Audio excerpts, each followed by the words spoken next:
Max Verstappen's career statistics are almost uncomfortable to look at. Over 70 Grand Prix wins, 4 consecutive world championships, entire seasons where the championship battle ended before summer. And yet, despite numbers that belong in the history books, one narrative refuses to die.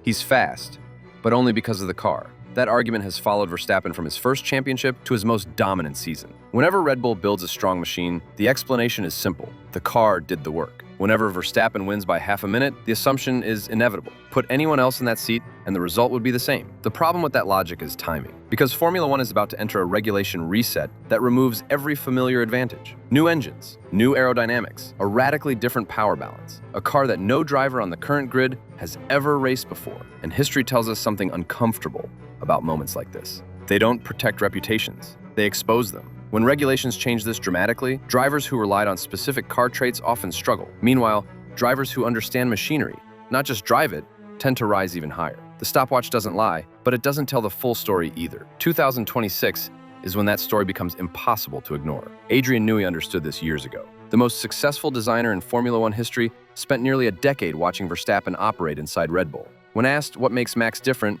Newey never talked about bravery or aggression. He talked about communication. Verstappen doesn't tell engineers what to change. He tells them exactly what the car is doing, corner by corner, phase by phase. Using feedback, engineers can actually convert into performance. That skill doesn't show up on timing screens. But in 2026, it may decide championships. Because to understand why Verstappen could benefit more than anyone from the 2026 reset, you first need to understand how he thinks, not how fast he drives. If you're enjoying these deep Formula One breakdowns, make sure you subscribe to the channel. We post detailed stories like this every week, and you won't want to miss what's coming next. Modern Formula One cars are packed with sensors. Thousands of data points stream live during every lap. Engineers know suspension movement, tire temperature, brake pressure, aero load, and energy deployment in microscopic detail. And yet, teams still rely heavily on one thing: the driver. Adrian Newey has explained this openly. Despite all the technology, the driver remains the primary controller of the system. Sensors can tell you what happened, but only the driver can explain why it happened. Most drivers try to solve problems themselves. They suggest stiffer springs, softer dampers, different differential settings. Engineers then work backward, testing those ideas. Verstappen does the opposite. He describes sensation. He explains how the rear rotates mid-corner, how the front responds under trail braking, how the car transitions between grip phases. He leaves the solution to the engineers. That difference is subtle, but transformative. Red Bull's technical leadership has repeatedly emphasized this trait. Verstappen doesn't just feel problems, he quantifies them. His descriptions align closely with telemetry, allowing engineers to act faster and more precisely than with almost any other driver. This ability matters far more when regulations change. In stable eras, teams refine known concepts. In reset eras, teams explore unknown territory.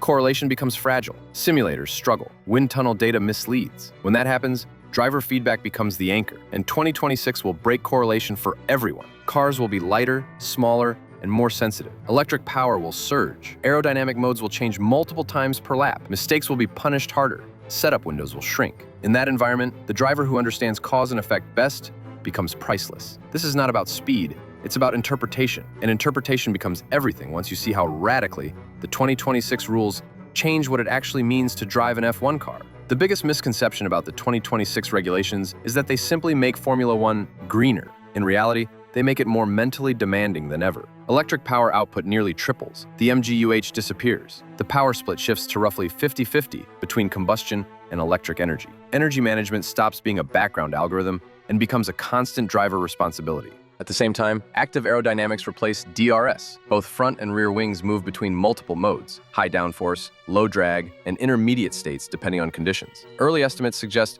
this system could be several times more powerful than DRS, but only if used correctly. Weight drops by around 30 kilograms. Downforce decreases. Wheelbase is shortened. The cars become sharper, more reactive, and far less forgiving. This isn't simplification, it's cognitive overload. Drivers will manage deployment, harvesting, aerodynamic modes, braking points, and racecraft simultaneously at speeds approaching 200 miles per hour.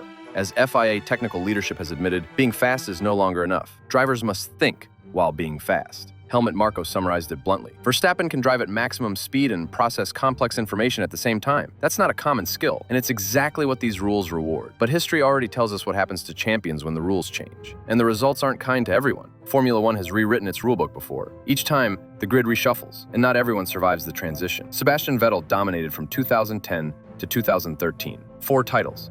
Complete control. Then 2014 arrived. Turbo hybrids. New aerodynamics, new driving demands. Vettel went winless and was beaten comfortably by a new teammate. His strength, rear stability from blown diffusers, was removed, and suddenly, his greatest advantage became irrelevant. Lewis Hamilton faced the same reset and thrived. He adapted instantly, winning races and championships under entirely new conditions. Michael Schumacher did the same in 1998, when grooved tires and narrow cars transformed driving technique overnight. The pattern is clear. Drivers who depend on specific car behaviors struggle when those behaviors disappear.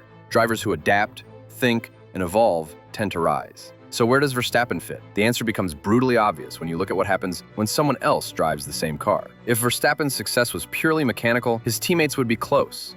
They aren't. From 2021 to 2024, Verstappen outqualified Sergio Perez roughly 90% of the time. Over those seasons, Verstappen scored nearly double the points. In 2024 alone, the head-to-head numbers were borderline absurd. Same car, same team, same resources. Wildly different outcomes. Former Red Bull drivers have explained why. Verstappen prefers an extremely aggressive front end, so sharp that most drivers simply can't control it. Alex Albon compared it to turning mouse sensitivity to maximum. Tiny inputs create massive responses. Red Bull built around that preference, not because it was safe, but because Verstappen could handle it. That's not car dependence, that's car exploitation. And when conditions remove all mechanical comfort, Verstappen's advantage becomes impossible to hide. Wet races are Formula One's great equalizer. Downforce matters less, power matters less, grip disappears.